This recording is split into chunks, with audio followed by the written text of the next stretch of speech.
মহা দীপাবলির আন্তরিক অভিনন্দন, প্রীতি, শুভেচ্ছা, ভালোবাসা।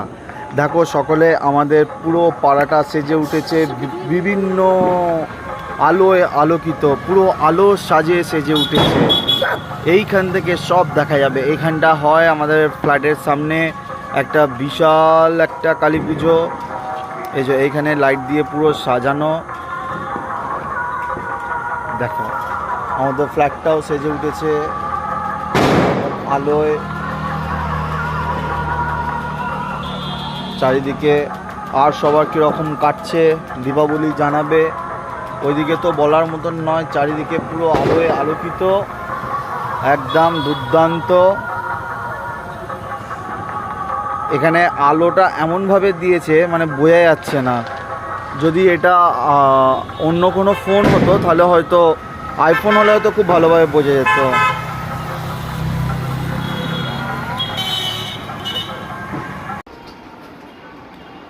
বন্ধুরা, আমি দুদিন কেন ভিডিও দিতে পারিনি, কারণ হচ্ছে গত দুদিন আগে আমার একটা ভয়ঙ্কর অ্যাক্সিডেন্টের হাত থেকে আমি তোমাদের ভালোবাসা এবং আমার ঈশ্বরের আশীর্বাদ এবং ফ্যামিলির সবার আশীর্বাদে আমি দুদিন আগে খুব ভয়ঙ্কর একটা অ্যাক্সিডেন্ট থেকে বেঁচেছি।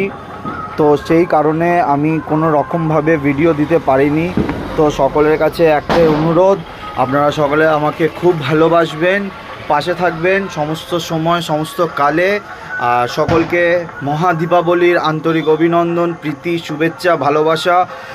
জানি না আমার বন্ধুরা, প্রিয় বন্ধুরা আমার জন্য অপেক্ষা করছিল কি করেনি, কিন্তু আমি দুদিন আগে মারাত্মক, আমার জীবনটা হয়তো সেদিনকে ফুল স্টপ হয়ে যেত, আমি হয়তো সেদিনকে শেষ হয়ে যেতাম, কিন্তু তোমাদের ভালোবাসা এবং আমার ঈশ্বর আমাকে বাঁচিয়ে নিয়েছে। সেই জন্য আমি আমার বন্ধুদের কাছে এবং আমার ঈশ্বরের কাছে কৃতজ্ঞ আমি দ্বিতীয়বার প্রাণ ফিরে পাওয়ার জন্য।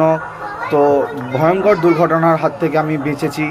তো সকলে দীপাবলি ভালো থাকবেন, সুস্থ থাকবেন, ভালো কাটাবেন আর সাবধানে কাটাবেন। কোনো রকমভাবে কারোর যেন কোনো রকম অসুবিধা না হয় সেদিকটা নজর রাখবেন।